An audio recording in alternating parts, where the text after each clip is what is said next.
2001 година помина во сенка на минатите години во однос на МАК Тифо движењето. Слабата посетеност на стадионите и другите спортски арени, слабите резултати на нашите македонски звезди и клубови го земаат данокот меѓу активните навивачи, односно ја оладија нивната врела крв, природувајќи им студен туж за време на европските надпревари, кога редовно сме елиминирани во првото коло. Го забрзаа и распадот на и така неафирмираните и политички ориентирани навивачки групи. Со исклучок на ракометот, кога од време на време вистински блеснуваме, другите надпревари се граничат со апсолутна мизерија. Сена се, нашите тифо групи изгледаат вака. Комити веќе одамна се на границите на исчезнувањето на навивачката тифо сцена. Расцепкани на повеќе групи и подгрупи, незадоволството во нивните редови и секако слабата игра на славниот Вардар се повеќе ја туркаат во агонија оваа непозната и најдобра тифо група која некогаш беше символ и гордост на градот Скопје. Светла точка е подмладокот во нивните редови, кој сепак ветува дека комити повторно ќе прераснат во вистинска тифо група и ќе го уживаат истиот углед меѓу сите навивачки групи кои како во Македонија, така и надвор од неа. Loyal Fans, одцепеното крило на комити, изминатава година повремено блеснуваше и го покажуваше својот долгогодишен акумулиран навивачки менталитет преку прекрасни кореографии и факелијади, но сепак се чувствува голема некоординираност во нивните редови и се уште несредените односи со управата на клубот Вардар. Од време на време се појавуваат и на други спортски манифестации, но сепак нивната ориентираност останува фудбалот и во наредната 2002 година се надеваме на повеќе спектакли и многу гостување како во плейоф, така и во регуларниот дел. Чкембар и Битол се меѓу оние навивачки групи кои за жал веќе одамна не се вбројуваат во најдобрите навивачки тифо групи.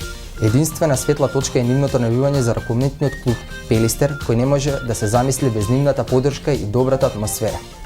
Сепак, изминатава година се појавува и во Скопје, во финалето на купот и покажа дека фудбалот се уште им чука во срцето, а трето полувреме се надева дека повторно ќе ги видиме на фудбалските трибини. Мајмуни прилеп. Втората половина од оваа година веќе практично го изгубија оној навивачки респект што го имаа на почетокот на 2001 година, кога направија вистински бум, гостувајќи на сите значајни надпревари во Македонија, со препълна автобуси, со еден збор вистински тифози кои од срце го бодреа својот фудбалски клуб Победа. Единствена светла точка е нивното навивање за ракометниот клуб Пелистер, кој не може да се замисли без нивната поддршка и добрата атмосфера. Сепак, изминатава година се појавува и во Скопје, во финалето на купот и покажа дека фудбалот се уште им чука во срцето, а трето полувреме се надева дека повторно ќе ги видиме на фудбалските трибини. Мајмуни прилеп.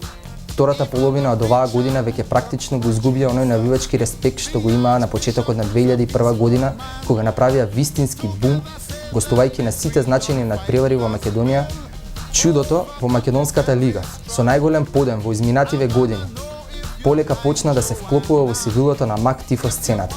Шверцери оваа година, освен на финалето на купот, каде направија солидна кореографија, речиси и да ги немаше на другите надпревари.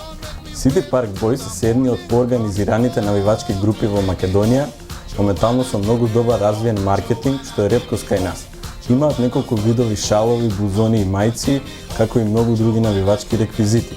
Нивните кореографии на финалето на плейофот оваа сезона ќе останат запаметени. Оваа година ја прославија и петата сезона на постоење.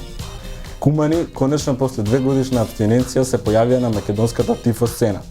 Сигурно осеколени од добрите резултати на кошаркарскиот клуб Куманово.